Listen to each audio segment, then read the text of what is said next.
नमस्कार दोस्तों, मैं रोहित कुमार आप सभी का स्वागत करता हूं हमारे इस यूट्यूब चैनल पे। आज हम लोग देखेंगे विज्ञान का एक हिस्सा जिसको मतलब पढ़ाया तो नहीं जाता, बड़े मुश्किल से पढ़ाया जाता है। प्राकृतिक संसाधनों का प्रबंधन, इसे हम देखेंगे और समझेंगे। तो ठीक है, सबसे पहले हम समझेंगे संसाधन क्या होते हैं। तो वे पदार्थ जो मानव के लिए उपयोगी हों तथा अथवा उन्हें उपयोगी उत्पाद के में रूपांतरित किया जा सके, जिसका उपयोग किसी उपयोगी वस्तु के निर्माण में किया जा सके, संसाधन कहलाते हैं। यानी जितने भी चीज़ों का इस्तेमाल आप कर सकते हैं, सब कुछ संसाधन कहलाते हैं। और प्राकृतिक संसाधन देखेंगे कि वे संसाधन जिन्हें प्रकृति से प्राप्त किया जाता है, प्राकृतिक संसाधन नेचुरल रिसोर्स कहलाते हैं। और प्राकृतिक संसाधनों में आपकी हवा, जल, मिट्टी, खनिज, जंतु, पादप, ये सब आ जाते हैं। अब हम देखेंगे अक्षय संसाधन और क्षयशील संसाधन, क्योंकि प्राकृतिक संसाधन दो प्रकार के होते हैं। एक होता है अक्षय संसाधन जो ख़त्म नहीं हो सकता, और क्षयशील संसाधन जो एक समय के बाद ख़त्म हो जाएंगे।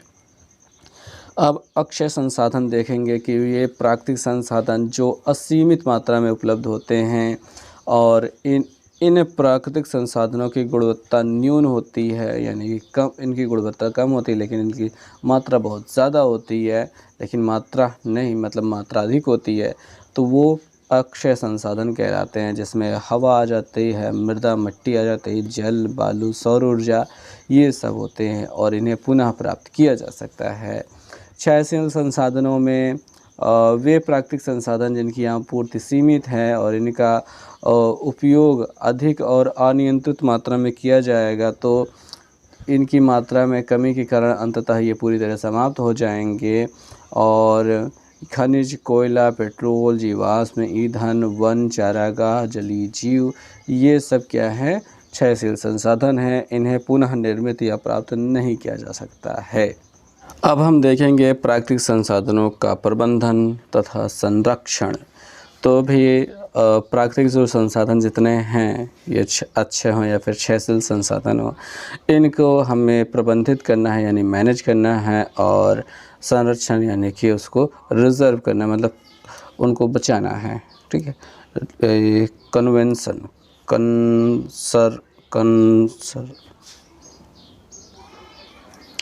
सो दोस्तों, अब हम देखेंगे प्राकृतिक संसाधनों के प्रबंधन और संरक्षण के बारे में। ठीक है, तो मैनेजमेंट कैसे किया जाए और इसे कैसे बचाया जाए, इन सब के बारे में देखना होगा, समझना होगा।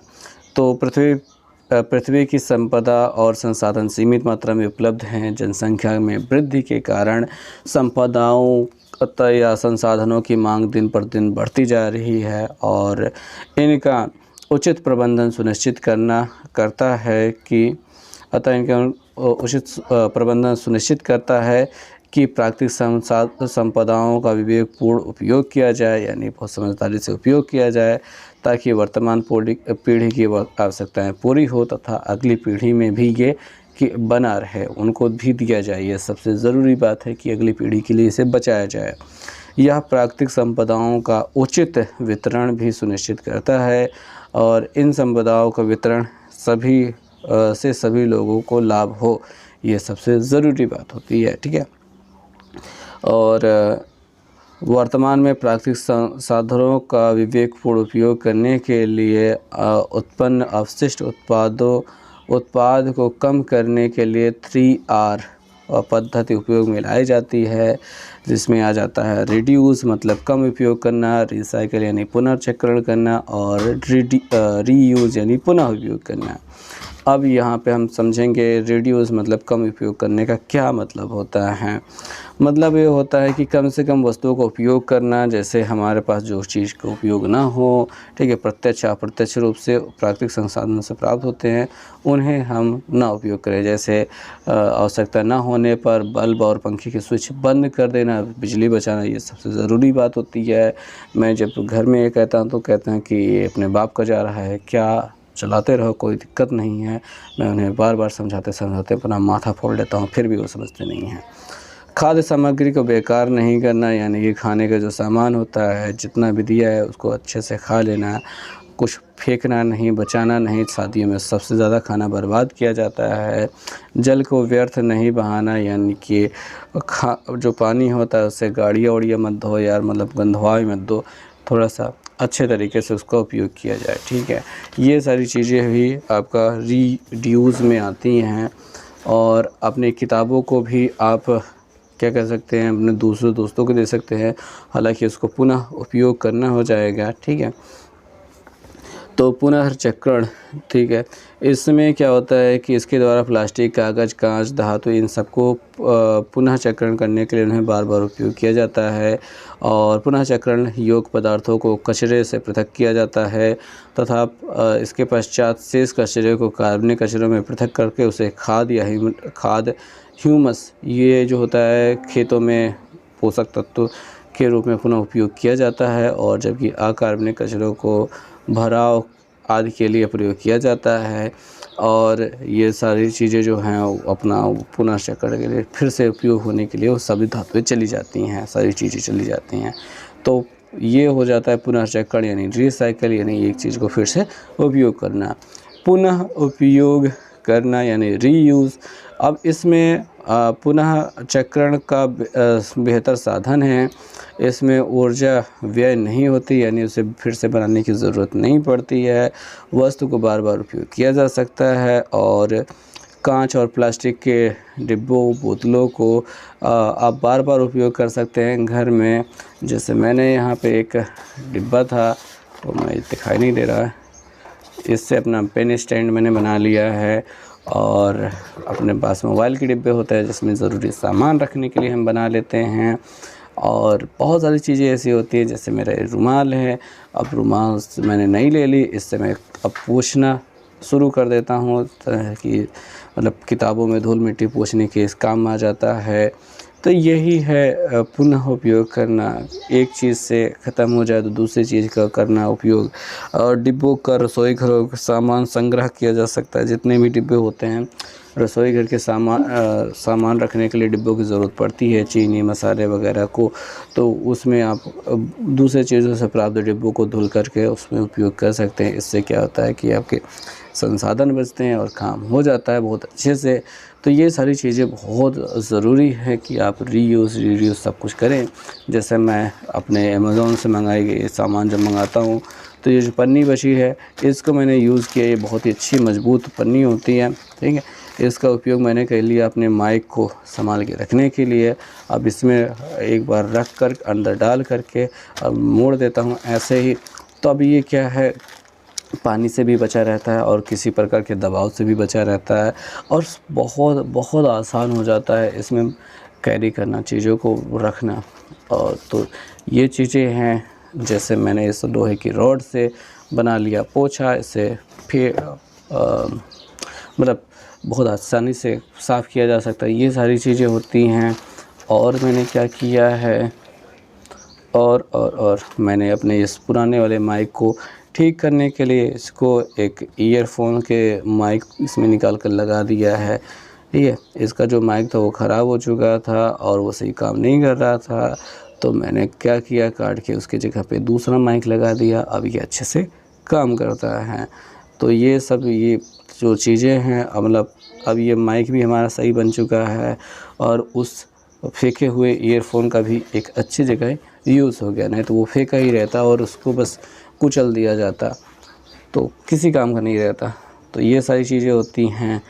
आप अपने पेन का यूज़ कर सकते हैं। मैंने इससे मोबाइल पे रखने वाला बनाया है, हालांकि ये मुझे जिस काम के लिए चाहिए उतना उपयोग का ये नहीं है, बट ठीक है, बनाया तो है। और क्या बनाया है मैंने, ये एक बनाया है मैंने लकड़ी ले लिया और ये साइकिल का तीली ले लिया, ये छेदने वाला बन गया। कभी कभी किताबों की बाइंडिंग करनी होती है, इससे छेद के हो जाता है, या फिर बहुत सारी जगहों पे ये काम आता ही रहता है। तो ये सारी चीज़ें हम करी हैं, ठीक है। और भी बहुत सारी चीज़ें हैं और आगे चलते हैं। तो इस प्रकार से हम अपने संसाधनों को बचा सकते हैं और कम रिसोर्सेज में ही अपनी ज़िंदगी को बहुत अच्छे से जी सकते हैं, ठीक है। अब है प्राकृतिक संसाधनों के प्रबंधन की आवश्यकता। हमारे प्राकृतिक संसाधनों को बचाने की ज़रूरत क्यों है वो हमको समझना है। तो पृथ्वी पर संसाधन सीमित है और मानव जनसंख्या तीव्र वृद्धि के कारण संसाधनों की मांग दिन पर दिन बढ़ती जा रही है। इसलिए हमें संसाधनों को बचाने की और उसे प्रबंधन करने की आवश्यकता है। सबसे ज़्यादा ज़रूरी होता है प्रबंधन, यानी कि सही जगहों पे सही चीज़ का उपलब्ध हो पाना। ठीक है, यही होता है प्रबंधन। अब आपको यहाँ पे जहाँ पे खाने की भीड़ में, जैसे पंडाल में है, अब पूरा एरिया है, अब एक ही जगह पे खाना रख दिया जाए तो जो व्यक्ति आगे रहता है वो ज़्यादा खा पाएगा, क्योंकि वो ज़्यादा मिल पाएगा उसे, और जो पीछे है वो पहुंच ही नहीं पाएगा और ये अपनी पूरी थाली भर लेगा यहाँ वाला, और उसके बाद खाएगा नहीं, फेंक देगा। पीछे वाला भूखा मर रहा है, ये वाला खाना फेंक कर मज़े कर रहा है। तो अलग अलग जगह पे सेक्शन बना दिए गए हैं, सभी जिसको जो पसंद है बिना भीड़ लगाए कम मात्रा में खाना खा कर के निकल जाए, और देने वाले को भी संभाल करके बस थोड़ा थोड़ा देना चाहिए। इस प्रकार का मैनेजमेंट करने से क्या होता है कि खाना भी बचता है और सभी को मिल भी जाता है। खाना बचाना बहुत ज़रूरी बात होती है। आगे चलते हैं। प्राकृतिक संसाधनों का उचित प्रबंधन दीर्घकालिक महत्व पर विचार करता है और अल्पकालिक लाभ के लिए उसका शोषण पूर्णतः रोकता है, ताकि अगली पीढ़ी के लिए भी उपलब्ध हो। अब आप समझें, दीर्घकालिक यानी कि बहुत लंबे समय के लिए प्राकृतिक संसाधनों के प्रबंधन से, उचित प्रबंधन से ये लंबे समय तक चलेगा, इसका विचार मन में आता है।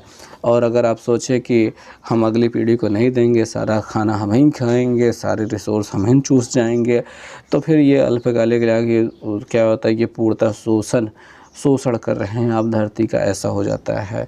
आपके पूर्वजों ने भी आपको सारे संसाधन सौंपे हैं और आपको भी आगे सौंप करके ही जाना है। ठीक है, ये नहीं है कि सब कुछ खा के ख़त्म कर देना है। ये धरती को बचाने की बहुत ज़्यादा ज़रूरत है। संसाधनों का वितरण कुछ अमीर व शक्तिशाली लोगों के हाथ में ना जाकर सभी के लिए समान होना चाहिए। यह संसाधन सभी लोगों के विकास में लाभ दे सकें। ठीक है, ये बहुत ज़रूरी चीज़ है कि भैया जो अमीर और शक्तिशाली लोग हैं, पहले तो सारे संसाधनों पर उन्हीं का एक अधिकार होता था, वो उनका जब कुछ बच जाता था तो वो दे देते थे। बस ये वाला चीज़ नहीं होना चाहिए। प्राकृतिक संसाधनों पर सभी का एकदम एक अधिकार होना चाहिए, सभी को मिलना चाहिए, समान अधिकार मिलना चाहिए और सभी को उसका उपयोग बहुत अच्छे से सोच समझ के करना चाहिए। जैसे जंगलों का उपयोग बहुत अच्छे से सोच समझ के करना चाहिए। ठीक है, तो ये सारी चीज़ें हैं। और अगला जो है संसाधनों के शोधन और तथा उपयोग को नियंत्रित कर पर्यावरण को क्षति से बचाया जाए। तो जो संसाधनों का शोधन है, यानी जो भी संसाधन हमको प्राप्त हुए उनको पुनः निर्माण करके और उपयोग को नियंत्रित करना ये ज़रूरी है। जैसे कि जंगल की लकड़ियां हैं, उनसे कुछ सामान बनाया जाता है तो ये शोधन हो जाएगा और उनका उपयोग, यानी उन सामान को खरीद कर उपयोग कर रहे हैं तो ये उसका उपयोग हो गया। इन दोनों पर ही नियंत्रित करना चाहिए, ताकि पर्यावरण की क्षति से बचाया जाए, ताकि जंगल वगैरह सब कुछ बचे रहे। नहीं तो सब कुछ कोई एक इंसान चूस जाएगा तो समस्या दिक्कत हो जाएगी। आगे, गंगा का प्रदूषण तथा गंगा कार्य सफाई योजना, ये जो है ये अब हम देखेंगे। ठीक है, तो इसमें क्या है भैया कि गंगा हिमालय में स्थित अपने उद्गम गंगोत्री से बंगाल की खाड़ी में गंगा सागर में लगभग 2500 किलोमीटर की यात्रा तय करती है। इसके किनारों पर उत्तराखंड, उत्तर प्रदेश, बिहार, पश्चिम बंगाल के 100 से अधिक नगरों के औद्योगिक कचरा वहित मल, ठीक है, औद्योगिक कचरा वहित मल, घरेलू अपशिष्ट, रासायनिक कीटनाशक, मल मूत्र यदि आदि इनमें मिल जाता है, गंगा में मिल जाता है। इसके फलस्वरूप इसका स्वरूप नाले के समान हो गया, एकदम गंदे नाले के समान हो गया है। इसके अतिरिक्त इसमें प्रचुर मात्रा में अपवारचक यानी कि डिटर्जेंट यानी कि साबुन, मृत व्यक्तियों की राखी, ठीक है, रंजक माने रंगने वाला रंग आदि भी प्रवाहित किया जाता है। इसके कारण इसका जल प्रदूषित होने लगा है। इस प्रदूषित जल के कारण इसमें अत्यधिक संख्या में मछलियाँ और अन्य जलीय जीव मर रहे हैं।